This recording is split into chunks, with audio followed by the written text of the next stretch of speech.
Aujourd'hui, ça va parler intelligence artificielle dans l'audio. Alors, on va essayer de faire ça intelligemment. On va essayer. Et bonjour, bienvenue dans la 130e matinale. C'est l'émission d'Audiofanzine dans laquelle on regarde les 4 plus grosses news de la semaine du monde de l'audio et des instruments de musique. Donc voilà, je vous ai sélectionné comme d'habitude 4 news. Sachez que je tourne cette émission en direct le jeudi à 12h30 sur YouTube et sur Twitch et qu'il y a un after, il y a une before. En gros, il y a un petit stream d'une heure, au moins une heure, voilà, pendant laquelle j'interagis, du coup, avec le chat. Là, ils sont 93, là, actuellement. Voilà, c'est discutaille, tranquille, pendant que moi, j'enregistre. Et puis, après, du coup, je les rejoindrai, évidemment, pour faire le petit after, pour débriefer, du coup, des news dont j'ai parlé dans la matinale, mais aussi de parler un peu de tout et de rien. Ça parle même de rougail saucisse parfois. Enfin, voilà, quoi. Bref. Bon, écoutez, je dois vous dire aussi une chose. C'est que cette émission est sponsorisée par le magasin Thomann. Donc on remercie le magasin Thomann. Et Thomann, il se trouve qu'ils ont des petites promos en ce moment, dont notamment si vous cherchez un lavalier sans fil, il y a 100 € de réduction. Le prix normalement c'est 300. Sur celui-là il est à 198. Donc voilà, Sennheiser, c'est un peu les boss du sans fil quand même, il faut le dire. Donc a priori de la bonne cam, donc 100 € de réduction là-dessus, c'est plutôt pas mal. Et aussi une belle réduction sur ce clavier Akai professionnel, le MPC Key 61, qui est à 1200 au lieu de 1500. Donc voilà, pareil, 300 € de réduction, c'est pas mal, c'est leur workstation MPC autonome. Donc voilà, allez voir ça, du coup, c'est 2 petites promos comme ça, sélectionnées par le magasin Thomann, donc qui sponsorise l'émission. Et puis, écoutez, je vous propose de passer à la première news, du coup. Vous aimez les plugins ? Ouais ! Vous aimez l'IA ? Ouais ! Ça vous dit un plugin avec de l'IA dedans ? Ouais ! Ça faisait longtemps ? Non, ça fait pas longtemps qu'on a parlé d'IA. Et donc, ça fait maintenant un peu plus d'1 an que l'IA a pris une place très importante dans l'actualité. Et l'audio ne fait pas exception. Si vous suivez la matinale depuis quelques temps, vous en avez vu des plugins défiler avec l'IA par-ci, l'IA par-là. Bon, après, derrière les termes IA, il peut se cacher beaucoup de choses. Parfois, c'est juste ce que j'appellerais des presets adaptatifs. Mais bon, c'est donc aujourd'hui les papas et mamans d'Autotune, le fameux Autotune, qui s'y collent avec Vocal Reverb, qui, comme son nom l'indique parfaitement, est une reverb pour les voix. Sauf qu'évidemment, sortir une reverb toute simple en 2023...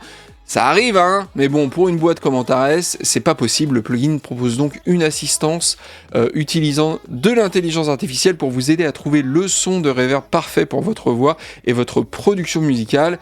Et il faut avouer que c'est une tâche pas toujours facile. Je trouve d'ailleurs que la reverb est un des traitements les plus difficiles à maîtriser. Donc si on peut nous aider, je trouve que c'est pas plus mal. Donc en gros, le plugin, qu'est-ce qu'il fait ? Il écoute la voix, vous lui dites le type d'ambiance que vous désirez, ça va choisir ensuite entre les 3 algorithmes disponibles, à savoir une hall, une plate et une room. D'ailleurs, ils traduisent plate reverb par reverb à assiette sur le site français d'Antares. Donc comme j'ai faim, je propose qu'on dise plus que reverb, on dit plus le reverb à plaque, on dit reverb à assiette. Voilà, si ça vous dit, maintenant on dit ça comme ça. En plus, il parle d'assiettes lisses et vintage. Moi, personnellement, ça me rappelle les jolies assiettes de ma grand-mère avec des dessins dedans. Voilà, c'était trop beau quand on finissait le plat, on voyait le dessin et on était trop contents. C'était cool, non ? Tout le monde s'en fout ? Bah oui, tout le monde s'en fout, évidemment.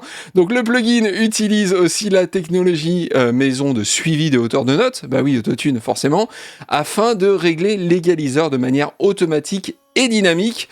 En gros, suivant les notes que vous chantez, ça va nettoyer le spectre de la reverb, notamment dans le bas, là où ça peut devenir boueux. Et là, ça coupe, mais pas trop, juste ce qu'il faut. Plutôt pas mal, je trouve, comme feature. On note aussi la présence de 5 effets situés avant la reverb. Donc, il y a le pitch, le throat, qui veut dire gorge en anglais, tube, un DSR et un reverse, ainsi que 5 effets situés après la reverb. On a un tone shaper, un compresseur, un gate, un auto EQ, le fameux auto EQ, et largeur pour élargir le spectre. Ajoutez à cela un délai avec des modes mono et Jean-Philippe Gatien, si vous avez les références évidemment, vous obtenez un peu plus qu'une reverb. On peut limite parler de multi-effets là, je trouve. Je sais pas ce que vous en pensez, mais il y a une palanquée aussi de presets d'artistes qui est disponible, et sachez que les propositions faites par l'IA restent éditables, bien sûr. Voilà, vous faites ce que vous voulez après. C'est juste une proposition. Le prix est de $149 pour une licence perpétuelle, mais le plugin est aussi inclus dans l'offre d'abonnement Autotune Unlimited. à 16,83 € par mois, c'est précis, hein. Et le bundle contient 23 plugins. Voilà, pour ce qui est de cette news Antares, et on passe à la suite. Et on continue avec la 5e version, et oui, de Revoice Pro, l'éditeur audio spécialisé dans les voix et qui permet de corriger la hauteur des notes, mais aussi leur placement, un petit peu à la manière de Melodyne, hein, évidemment, ou Melodyne si vous le dites à l'américaine, même si Revoice Pro propose des fonctionnalités assez uniques. J'ai fait d'ailleurs un test sur Audiofanzine d'une précédente version. Je vous mets le lien dans la description pour ceux que ça intéresse. Donc cette nouvelle version propose des outils afin d'éditer de manière plus précise et naturelle les voix, que ce soit au niveau de la hauteur, mais aussi du placement ou du niveau. On a des points de type shape qui sont maintenant automatiquement rajoutés et qui vous permettent de contrôler votre voix de manière intelligente. Allez, hop, on rajoute une intelligence par-ci, une intelligence par-là, comme on l'a dit au début de l'émission. Une fonction Smart Pitch, smart qui veut dire intelligent évidemment, comprend intelligemment aussi quand il faut corriger la hauteur de la note ou pas. Et ça, ça a l'air pas mal. Moi, ça me hype, car j'ai appris à mes dépens, les premières fois où j'ai utilisé un correcteur de voix, c'était Melodyne en l'occurrence, qu'il fallait pas forcément tout corriger tout le temps, sinon ça sonne bizarre, ça fait des trucs chelous. Le conseil que je peux donner, voilà, avec les années, c'est l'avantage d'être vieux, c'est de faire confiance à vos oreilles et de ne corriger que les mots ou les syllabes qui vous paraissent faux. Voilà. Ne faites pas de correction automatique à la bourrin. Ne faites pas comme j'ai fait, ça marche pas. Donc là, a priori, quand on fait tout corriger, entre guillemets, à la bourrin, de manière automatique, ça corrige pas tout. Voilà, et c'est ça qui est bien. Je sais, ça peut paraître contre-productif, parce qu'un effet, un traitement, on a envie qu'il corrige, notamment ce genre de traitement, mais je pense que ça peut marcher. À essayer en tout cas, moi, je suis assez intéressé par ça.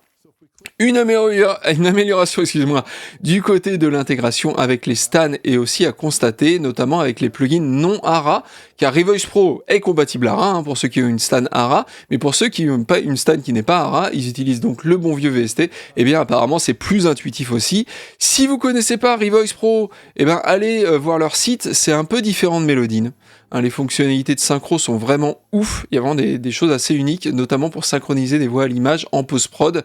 J'avais fait d'ailleurs une petite vidéo dans mon test sur Audiofanzine, où je m'étais enregistré avec le son de la caméra, comme ça en parlant devant la caméra tout simplement, et j'avais réenregistré la même phrase en post-prod avec un bon micro et tout ça, et j'avais synchronisé les deux, et ça marche très très bien, et c'était la version 3 il me semble, donc ça commence à dater un petit peu. Bref.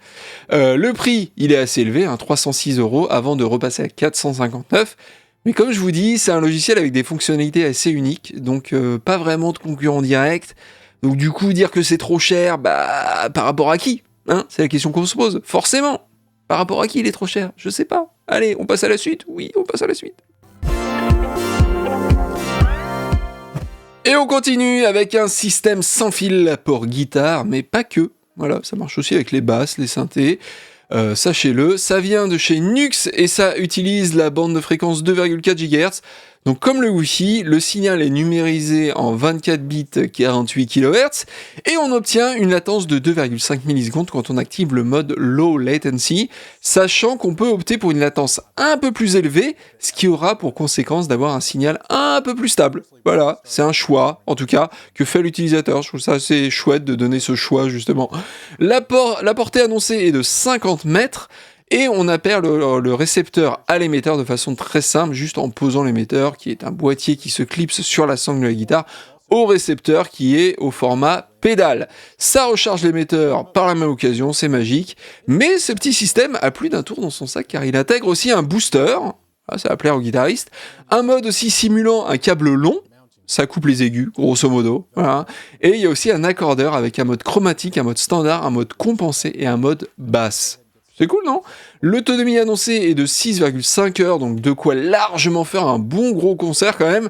Et dernière chose sympa, il y a une boucle intégrée pour brancher toutes vos pédales, et du coup, il y a un buffer en entrée de votre pedalboard, mais aussi en sortie, juste avant d'envoyer le signal à votre ampli, parce que c'est bien aussi de mettre un buffer à ce niveau-là.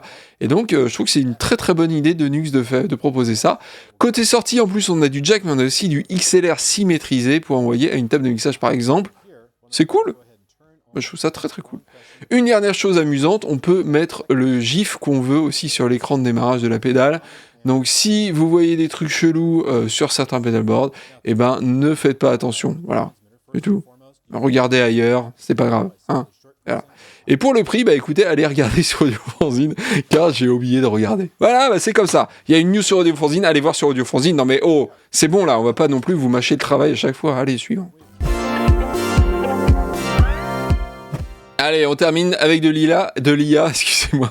Et là, il n'y aura pas de problème de prix, promis. Ça faisait longtemps, hein, l'IA. Bah oui, franchement, maintenant, je pense que j'en parle à chaque matinale. Voilà, c'est comme ça.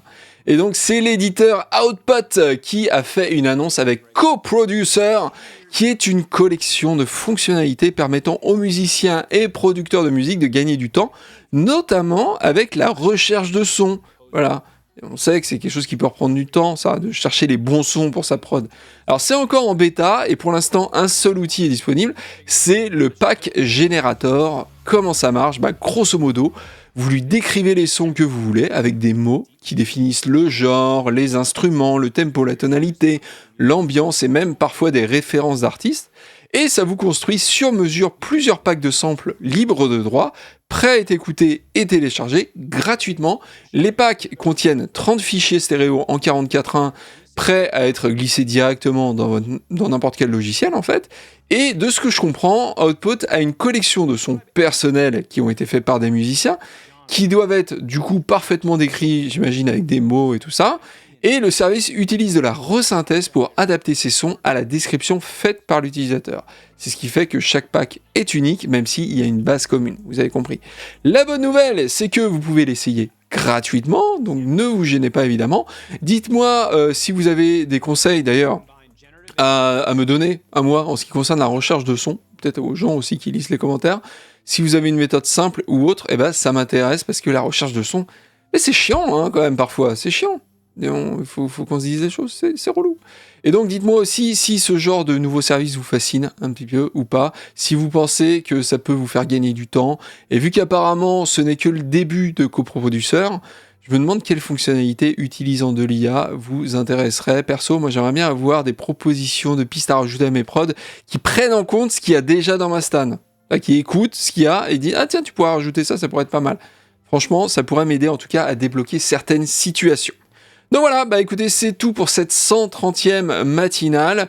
Je vous donne rendez-vous du coup la semaine prochaine avant de faire une petite pause pour Noël, je pense. Et puis si ça vous intéresse du coup de participer au live, et ben je vous donne rendez-vous les jeudis à 12h30 sur YouTube et sur Twitch. Et puis du coup là je vais rejoindre justement le chat et discuter avec eux voilà, pendant une petite heure. Allez, ciao ciao.